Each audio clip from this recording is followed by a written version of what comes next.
kala terdapatlah sebuah keluarga kecil di suatu desa.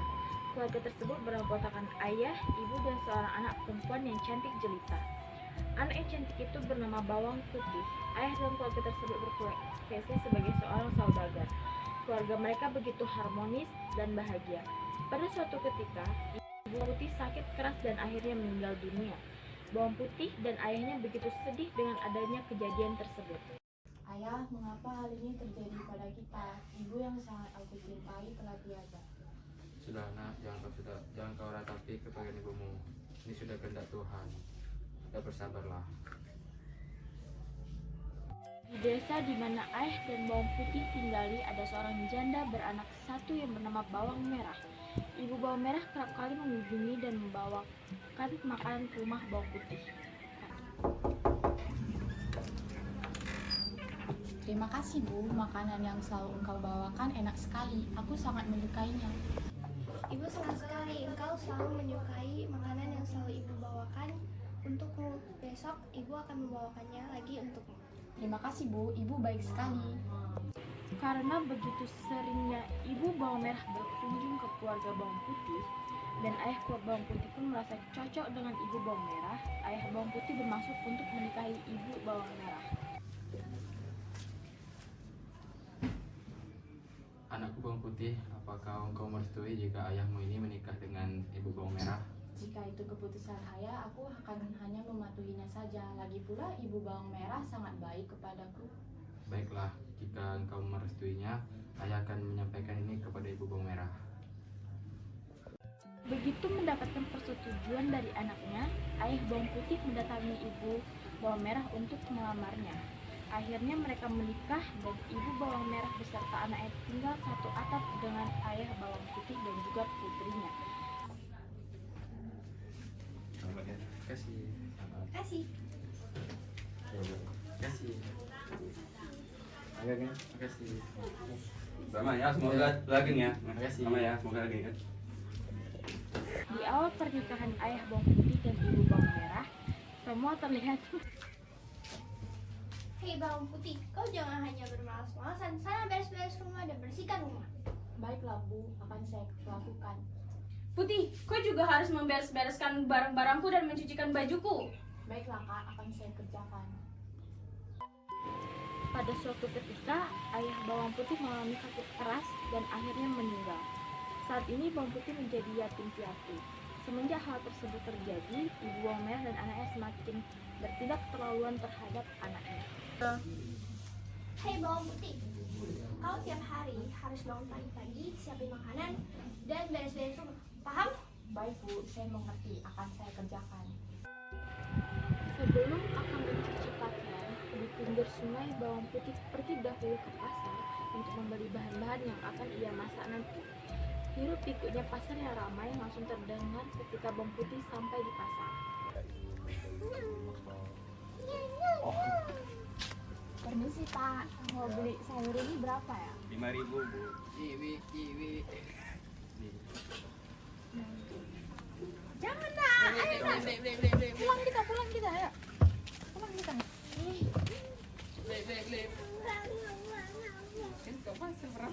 Terima kasih Pak, semoga jualannya laris manis.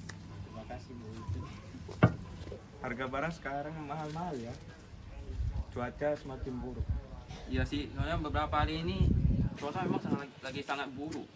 Terus kemarin saya bawa aja lewat kebun itu, rata-rata pada gagal panen semua. Oh, petaninya banyak yang gagal panen. Iya.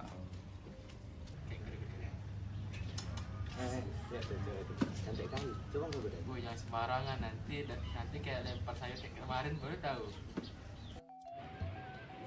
Setelah mendapatkan bahan masakan yang dibutuhkan Bawang Putih pun, setelah itu bersiap-siap untuk mencuci baju di sungai bersama beberapa orang yang biasanya mencuci baju di sana.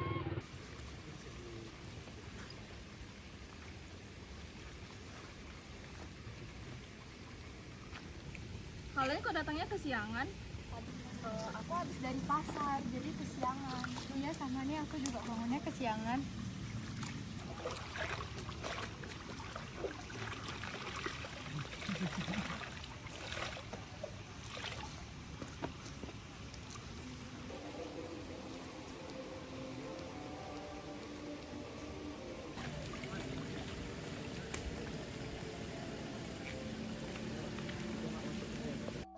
Mereka sedang asik mencuci baju dan sampai bercerita-cerita, tiba-tiba salah satu pakaian milik ibunya terhanyut. Saat ia menyadarinya, Bawang Putih mencoba untuk meraih kembali pakaian milik ibu tirinya tersebut. Namun sayang, ia tidak bisa membawanya kembali. Dengan sedih dan putus asa, ia kembali ke rumah dan menceritakan kejadian tersebut kepada ibunya. Ibu, maafkan aku. Aku tidak sengaja menghanyutkan pakaian itu. Apa katamu? Dasar anak gak tahu diri. Cepat cari sekarang dan jangan pulang sebelum kamu menemukannya. Dengan hati yang sedih, Bawang Putih terpaksa melakukan keinginan ibu tirinya. Ia mencari di pinggir-pinggir sungai, lalu tiba-tiba Bawang Putih melihat ada seorang ibu tua yang sepertinya hendak pergi ke pasar. Maaf ibu, apakah saya boleh bertanya sesuatu? Ya tentu saja, Mak. Apakah ibu melihat pakaian hanyut di sekitar sungai ini? Oh, itu pakaianmu. Tadi saya melihatnya hanyut beberapa saat yang lalu. Terima kasih bu, saya akan mencarinya lagi. Ya. Hati. Saat pencarian pakaian tersebut, tak terasa hari semakin terik. Bawang Putih harus menemukan tempat untuk beristirahat. Karena tidak akan sempat untuk pulang ke rumah, tiba-tiba melihat sebuah ibu tua. Permisi, apakah ada orang di dalam? Siapa dirimu, Nak? Ada apa siang-siang begini? Nama saya Bawang Putih, Nek. Saya sedang mencari baju ibu saya yang sedang hanyut. Apakah saya boleh beristirahat di sini?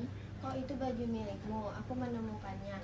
Akan kukembalikan tapi dengan satu syarat. Kau harus beristirahat beberapa hari di sini. Baiklah, Nek. Aku akan menurutinya asal Nenek memberikan pakaian itu kepadaku.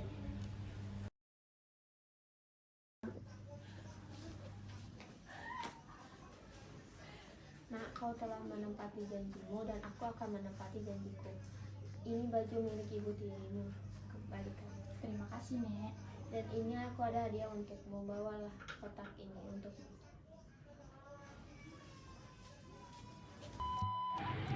Ketika Bawang Putih pergi ke dapur untuk membuka kotak pemberian dari nenek tadi, begitu terkejutnya Bawang Putih ketika mengetahui dalam kotak tersebut terdapat emas permata yang begitu banyak.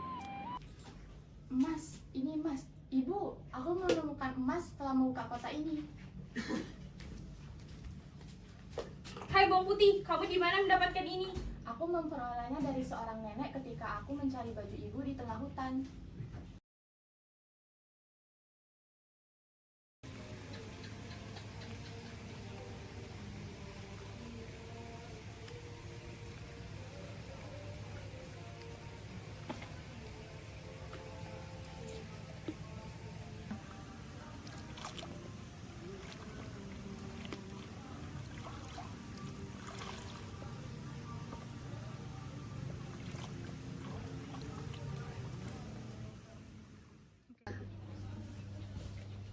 Permisi nenek tua, apakah kamu melihat bajuku yang hanyut beberapa waktu yang lalu di sungai? Oh, itu baju milikmu. Aku menemukannya beberapa saat yang lalu dan sedang kusimpan. Jika kau ingin bajumu balik, kau harus menginap di rumahku beberapa saat.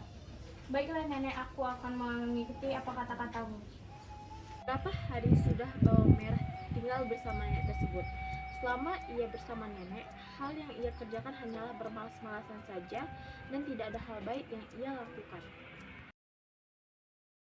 Nek, aku telah menginap di sini bersamamu beberapa hari. Mana imbalan untukku?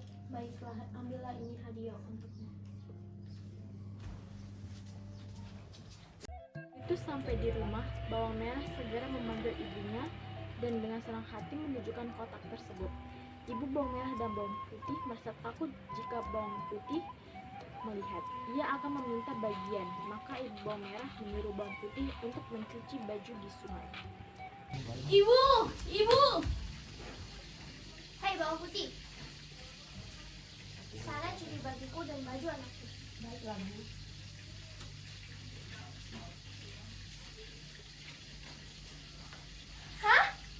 Bawang Putih sudah tak berada di rumah. Ibu Bawang Merah dan putrinya membuka kotak tersebut. Namun ternyata yang keluar dari kotak tersebut bukanlah emas dan permata, melainkan seekor binatang ular yang besar dan amat berbisa. Ular tersebut langsung menyerang ibu Bawang Merah dan Bawang Merah hingga akhirnya mereka meninggal dunia.